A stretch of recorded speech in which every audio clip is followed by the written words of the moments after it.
भारतीय संविधान के विकास का संक्षिप्त इतिहास 1757 ईस्वी की प्लासी की लड़ाई और 1764 ईस्वी के बक्सर के युद्ध को अंग्रेजों द्वारा जीत लिए जाने के बाद बंगाल पर ब्रिटिश ईस्ट इंडिया कंपनी ने शासन का शिकंजा कसा।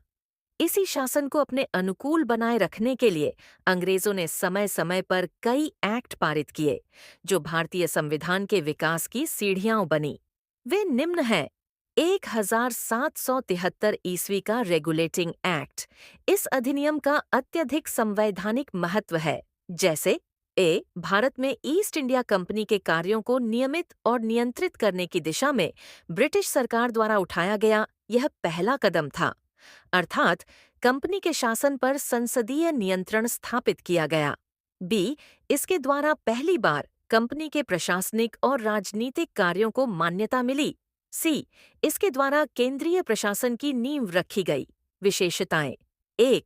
इस अधिनियम द्वारा बंगाल के गवर्नर को बंगाल का गवर्नर जनरल पद नाम दिया गया तथा मुंबई एवं मद्रास के गवर्नर को इसके अधीन किया गया। इस एक्ट के तहत बनने वाले प्रथम governor general Lord Warren Hastings थे। 2. इस एक्ट के अंतर्गत कलकत्ता प्रेसिडेंसी में एक ऐसी सरकार स्थापित की गई जिसमें गवर्नर जनरल और उसकी परिषद के 4 सदस्य थे, जो अपनी सत्ता के उपयोग संयुक्त रूप से करते थे। 3.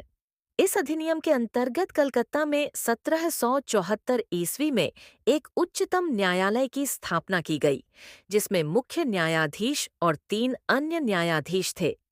इसके प्रथम मुख्य न्यायाधीश सर एलिजाह इम्पे थे।